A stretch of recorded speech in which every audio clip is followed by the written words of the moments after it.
Hi. Hey everybody, happy Monday. Last Monday of the full week in October. Like, I know obviously next Monday is October as well, but it's the last full week we're going to have in October, which means it's almost November, which means it's December, and then the C word, Christmas. Yep, it's like just around the corner. We're going to be inundated with like Christmas decorations and all sorts before we know it. Hey, so I can see some of you jumping on, so give me a hey to let me know when you're on. Facebook doesn't always tell me who's watching, so you can put me a hey down in the comments to let me know who's watching, so I can say hey back. And if you're watching the replay, let me know. Let me know in the comments below that you are on and you are watching, whether it's live or if you're watching the replay later. So I hope everything is going good for you on this fine Monday. Obviously, it's evening, yeah, but wherever you are in the world, could be middle of the afternoon, could even be the morning, who knows, right? So I'm jumping on this evening, this Monday, to talk about objections and the emotions that come with it. So here's the thing, right, when it comes to like objections, and I'm talking about objections in a sale format. So when you're on a call, or when you're making sales, or when you're talking to somebody and you're trying to, you're asking for the sale and thing, the objection that comes from them. So a lot of people end up in a situation where they're afraid of the objection. So they're afraid of hearing no because they haven't got any money, or they're afraid of hearing no because they don't have any time. They're afraid of having a no said to them with an objection. So they're afraid of hearing the objection, right? And for many people, they get totally caught up in the objection. And then what happens is they don't deal with them, and they come off the call, and they end up with all these calls that they get booked in, and they hear objections and no's on all of them, pretty much all of them. And because they get caught up in the emotion of it, they don't deal with it, which means they don't then make the sales they desire, and they end up in a situation where they feel really pretty crappy, as if they're just constantly talking to people who are saying no. And then they kind of end up in a situation, then they end up in a situation where they'll say, oh, well, I'm hearing no all the time, so I need to drop my prices. So they lower the prices because they believe that if you were to lower your price, then you remove the objection. But it doesn't actually work like that. Because this is the thing. When you think about an objection isn't always about the thing that this person is saying. So, for example, then, let's take the money one, right? Because money is an objection that many people hear. So, the easiest objection somebody can come out with is, oh, I don't have the money for that. Or, oh, I can't afford that. Even though, for some people, they actually can. So if they can, why would they be coming up with the objection? Well, for them, the objection is being triggered by fear for a lot of people. So fear will trigger that objection because maybe this person's about to say yes to something and take a step to something that is going to move them from where they currently are to somewhere where they haven't been before. And that opens up all these kind of things in fear's type of, let's say, realm then, which is scary. And which it doesn't know if you can survive over there. It doesn't know what over there looks like. So even though you might be in a position where you're like, well, I want to do this because it would enable me to get to X, Y, Z instead of where I currently am, fear is unlikely to actually want to let you go down that path. Like, it's actually unlikely to say, yeah, go on, crack on, because it doesn't know what's there. So therefore, for fear, it's going to start feeding you those things, right? Like all those things that are designed to stop you, those stories that we all come up with every now and again. So sometimes when somebody comes up with an objection, like, I don't have the money, or I can't afford it, or I don't have time, or it won't work for me, or it's not the right time, because that's another one that all people come up with, right? It's not the right time for me to do this. A lot of the time when somebody comes up with those type of objections, it's not that they can't, it's not that they don't have it, it's not any of those things, it's not even the objection. They're saying the objection from that place of fear, because the fear doesn't want them to take that step. Because if they take that step, they're going to be taking a step towards something where they want to be, or something different, or, in a different place. So the natural reaction is to come up with an objection, which is why when people say, well, I'm going to reduce my prices, so when people say I'm going to reduce my prices because if I reduce my price, then everybody's going to say yes, you're still going to hear no. because the objection isn't always about the thing that people are actually saying it is. Sometimes the objection isn't even real for that person. It feels real at that point in time, and it may sound real in that point in time from that person, but actually if you were to explore it with them, that objection might not even be valid. But this is what a lot of people don't do. They don't explore the objection. And the reason they don't explore it is because they get caught up in the emotion of the objection just as much as the person who's using the objection. So what they do is, rather than removing the emotion from it and looking at it from a logical point of view and exploring that objection with whoever it is that's saying it to them, they buy into the emotion of the person who's saying the objection, and then they get wrapped up into it, just like that person does, and then they walk away from it convinced that that objection is real, and then throws their own fear into a spin and their own kind of stories when things start to come up. Nobody's ever saying yes, you're not good enough, all those types of things, right? But the idea with an objection is you need to explore it with that individual. Otherwise you always get, people will always have an objection. Like, it could be the tiniest of one. But if you get wrapped up in that objection, then you're not even really serving that person, because what you're doing is you're allowing them to sit there with that fear, with that objection that isn't going to serve them and isn't going to get them any closer to where they want to be. All you're doing is allowing that objection and fear and everything to really manifest for that individual. You would be serving that person if you were actually trying to explore that objection with them. Look, now sometimes that objection is 100% rock solid. Yes, it's valid for them, but not all the time. And the only way you know that is if you were to start trying to work through it with them.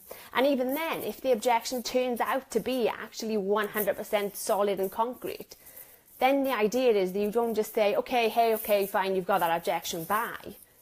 You try and help them to find a resolution to that objection. Because again, if you just allow them to go on their merry way with that objection, even if that objection is 100% rock solid and right, you're still not serving them. Because that objection will never move for that individual, and they'll never move into a position where they can say yes to anybody, to anything, until they work through that objection and until they find a resolution for that objection. So when somebody comes up with an objection, instead of just allowing that objection to be the end, and instead of seeing that objection as a big brick wall that you can't get past, and instead of getting wrapped up in the emotion of that objection yourself, you want to detach from it. You need to detach from the emotion of the objection that's being said, and you need to be able to stand in your power so that you can help that individual work through that objection. And so you can discover, 1, is that objection really valid? 2, is it really real? And 3, if it is real, then how can you actually help that person find a resolution to that objection so that at some point they'll be in a different position to be able to say yes, because that objection won't be valid anymore. See, when that objection is just thrown at us, like, oh, I don't have the money, I don't have the time, oh, I don't think it's the right time for me, and then we just allow it to happen and we buy into that emotion and we get wrapped up in it just as much as that person gets wrapped up in it. What happens is that person's going to go away and nothing's going to change for them, because that objection will stand. It will still stand in a week's time, in 2 weeks' time, in 3 weeks' time, maybe even 5 or 6 weeks' time. In fact, the only time that objection is going to move is when either they work through it on their own and they realise that the only way they're going to get anywhere is to work through that objection and to find a resolution for it, or until somebody else helps them through it.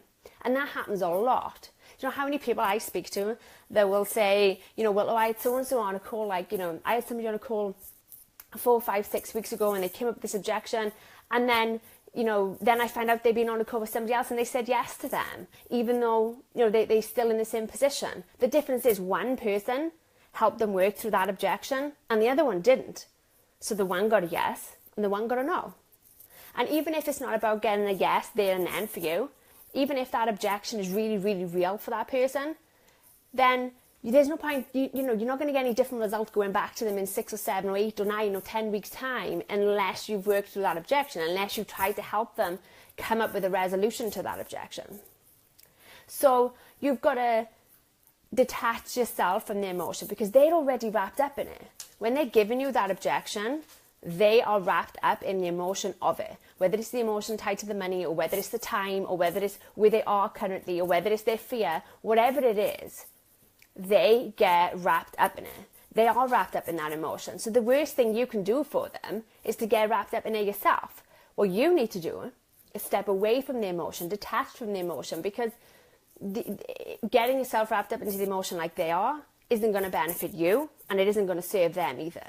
So detach from it. What's really going to serve this individual is for you to detach from the emotion of the objection which they are saying, and for you to stand in your power and hold a space open for them to work through this objection, for them to see whether A, is this objection really valid for them, and B, whether if it is it an objection then that you can help them find a resolution for, so that it is no longer an objection for them. Because until they remove that objection, it's going to be that wall for them, whatever it is that they're trying to do. They're always going to end up back in that place with that objection being repeated, whether it's to you, whether it's to someone else, whether it's to you again in a couple of months' time. The objection will still stand. You need to hold a space for them and enable them to see that objection for what it is. Is it really real? And if it is real, then you can help them find a resolution to it. You know, even if it's not, let's say it's not an actual objection, right? Maybe it's an objection at the time, yes. But let's say that it's not a kind of concrete, solid, real one. You know, maybe it is one attached to fear. Maybe it's when the fear is thrown out because fear doesn't want that person to say yes to this because it's going to lead them to somewhere different, and fear gets afraid of that, right? It doesn't necessarily want you to take a step into the unknown because it doesn't know whether it can keep you safe there. So its automatic reaction is going to throw up an objection for you to put that brick wall up and say, oh, I can't go any further with this because X, Y, Z. So if you work through it with them and you discover that, you know, well, actually, it isn't actually a valid objection, you know, that it's just something they're throwing up because of fear, then you can actually help them work past that. You can help them make a decision in that moment, and you can hold a space for them in that moment to decide whether they're going to allow fear to continue to control where they go, or whether in that moment they're going to say, you know what, I see the objection for what it is, I see it's the fact that fear is holding on, and I'm going to say no this time, and I'm going to say yes to my dreams and no to fear. You get the idea, right? Objections are not something that you need to be afraid of. Objections are something actually that can help you. Because if you are, let's say, on a sales call with somebody and they just say no, with no explanation and no objection and no reason why, it's just a no, then you haven't got anything to work with, really. But when somebody has an objection and they give you that objection and they repeat that objection to you, then you have something you can work with. You can help them work past that objection. You can help them find a solution that would enable them to say yes. You know, if it's the fact that they haven't got the money, and let's say they really haven't got the money, then you can sit with them and you can say, okay, well, what's going to change? You know, how could you change the situation so that you can start saying yes and not have to say, no, I don't have the money? You know, is it a case of helping them figure out, you know, how many sales they need to make and how they can go about it? Is it helping them figure out where it is that they may be, you know, are not kind of calling in the right stuff, or whatever it may be? The point is, you can help them try and find a resolution to it. You can serve them rather than just saying, okay, bye. Like, they came up with an objection, so it's done. But no, because to serve that person, you have to help them be able to move somewhere. And sitting with that objection for another 4, 6, 8 weeks, whatever it is, isn't going to serve them. And this goes for anything, right? Whether you're a virtual assistant, whether you're a personal trainer, whatever it is that you do, you're serving your client in some way. So that objection is stopping them from getting whatever it is that they need to get to whatever it is they want to go. Let's say they want to lose a ton of weight and you're a personal trainer. Well, until they drop that objection or until they find a resolution to that objection, they're never going to lose that weight. So therefore, they're never going to move and progress to the place that they want to be. Therefore, they hold themselves back with this objection. Therefore, you're not going to be serving them in the right place if you just turn around and go, okay, bye, the minute they come up with an objection. It's the same with anything, virtual assistant, whatever. You're serving your clients in some way. So an objection isn't something for you to get wrapped up in just as them. It isn't something for you to fear neither. Because an objection means you have something that you can work with them on. An objection means that you can help them perhaps work through something to get to a yes for them and for you. It's far better than just having somebody go, no. But so many people fear the objection, right? But mainly because they get caught up in the emotion of it. But if you think about it, the person you're speaking to is already caught up in all that emotion. The last thing they need is for you to get caught up in it as well. The last thing they need is for you to just go, oh my God, they said no. Oh my God, they said it's because of this. Okay, bye. Have a nice day. Like, that isn't going to serve them, and it isn't going to serve you either. Avoiding the objection doesn't work. There's lots of people, like I said at the beginning, will discount their services because they believe, well, if I make them dirt cheap, I'm not going to get no because of the money. But you will. Because people will still have an objection, because the objection isn't always about that face value thing that they're saying. The objection is sometimes wrapped up in other stuff. The objection is sometimes there purely because they're afraid of saying yes. Sometimes that objection is there because if they said yes, then it means they have to fully commit to themselves or fully commit to that goal or whatever it may be, and that can scare people too. So discounting your price to avoid an objection so that everybody who ever sees it is going to say yes, that doesn't work. You will still end up with people with an objection of no. Just like you'll still end up with people with other objections. I don't have time is a really common one, and all those other things. So, what I really wanted to kind of speak about was objections, and obviously which I've covered, and how getting wrapped up in the objection yourself or trying to avoid any objections isn't necessarily going to be serving you or your ideal clients in the best space. Work through that objection with them. Find a resolution to that objection. Help them see what that objection is really about in some cases. And detach from the emotion of that objection. Don't you get wrapped up in what it is that their fear is, or don't you get wrapped up in all that stuff, because you won't be able to serve them right, and you won't be able to help them to move to the space where they say yes if you're all wrapped up in their shit too, because that's what it boils down to, right? If you get wrapped up in it, then so will they, and they'll get even more wrapped up into it, and then they'll go off and they still won't make any changes, because until they deal with the objection, nothing's going to change for them. And I know a lot of people kind of have this whole thing around, oh my God, but I can't because I'll sound really pushy. You won't. I mean, again, that's your fear. That's you actually projecting a fear about something. That's your story. That's your fear. You're afraid that somebody would think you're really pushy if you were to help them explore that objection. But kind of holding a gun to somebody's head and saying, why are you saying no? Buy from me. It's not about being pushy in that way. And if you aren't dealing with people's objections because you're afraid that you'll be pushy, or you're afraid that somebody will think this, or you're afraid of somebody will, that's your fear. That's your fear making sure that you get wrapped up into the emotion. And then when they do say it hits off your fear because, well, I can't deal with that with them. I just have to take whatever they've said because I need to be polite, or I need to be this, or I need to be, those are your stories. And those are stories that are stopping you from truly actually getting yeses. There are plenty of people, obviously, if you do calls, they will come on a call and it'll be a yes straight away. They just, yes, absolutely yes. But then equally, there are people who want to say yes, but they have that objection. There are people that are a yes right up until the point that yes has to come out of their mouth, and then fear kicks off and that objection comes out instead. You're missing all them people when you don't deal with the objection. So that's my big kind of thing for today. Detach from the emotion of the objection. Don't get wrapped up in it. It isn't what you think it is, and it isn't necessarily what they think it is. An objection doesn't mean you need to just kind of roll over and be like, okay, if you really want to serve them on the highest level, and if you really want to hold a space for them to say yes to themselves, to their business, to their health, to their whatever it is that you do, then deal with that objection. Really give them that space. Really hold that space open for them to say yes, to find a resolution, to actually do something that's going to get them closer to the way they want to be, rather than just constantly churning out this cycle of, well, I want to do this, but I can't because I've got X, Y, Z going on. Sometimes people also need to be called out on their own bullshit, right? Like, sometimes people need that. And if you're not dealing with it because you don't want to be pushy or any of those things, those are your fears and your objections, and you are kind of projecting them rather than them being real. So yeah, detach from the emotion and really hold a space for people and work through it with people, you know, work through that objection. Don't be afraid of it. Don't be afraid of questioning it. Don't be afraid of helping people work through it, and don't be afraid of trying to find a resolution for that person, because the only way they're going to be able to get to whatever it is that they want or whatever it is they want to be is if that objection isn't there anymore for them.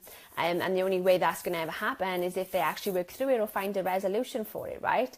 So don't be afraid of them. Detach from the emotion of it, and reducing your prices all the way down to rock bottom is not going to remove people's objections. It just isn't. And you might even find that you end up attracting a ton of people that you really dislike working with too. So I highly recommend you don't do that. Just deal with the objection instead. It's much easier, and you'll get much better results by doing it. So thank you for watching. I hope you've taken something away from it. Obviously, if you're watching the replay, if you've got any questions, you can pop them below. If you're watching now and you've got any questions, you can pop them below. Always happy to answer any. Just quickly before I go, I've still got a couple of spaces left on my 10 weeks to 10k program. So this is for somebody who desires to make 10k a month consistently with ease and in total flow. This isn't about sitting in front of your computer 24 hours a day, 7 days a week with matchsticks and coffee to keep yourself powered. This is about you earning 10k in flow with ease and being able to make the impact that you desire to make in the world with whatever your business is, with your coach, an assistant, a trainer, whatever. If you're here and you've got a business that you desire to make impact with in the world, then this is for you. It's about making 10k a month consistently, and it's about doing it in a 10-week window too. And this is the last time I'm opening up spaces on this program in 2017. The next time spaces open, it will be 2018. Can you believe we're almost at 2018? That's nuts. But yeah, the next time these spaces open will be in 2018. So this is your last time to get on it and be making 10k a month before the end of 2017. Before the end of 2017. Yes, you could literally end the year making 10k a month. So if that's something that you're interested in, you can pop me a message to find out more details. Generally, you know, if you're ready to take action, if you're ready to truly step up and claim what's yours, if you're ready to step into the mindset, the strategy and everything that goes into a 10k month, and you want it consistently, then the space would be perfect for you. And like I said, you can pop me a message to find out more. We can have a chat as to whether it's the right kind of thing for you to be looking at and whether it's the perfect fit for you. And if it is, we can get you signed up and have you take one of those spaces. So I'll be back on tomorrow with another live as well, which I haven't decided on the topic yet actually. So if there's something that you'd like to see me talk about, you can again pop that below or send me a message and let me know what you'd like to see me kind of cover, and I'll cover that on one of the lives that I'm doing this week. Otherwise, have a lovely rest of the day, and I'll see you all soon. Bye.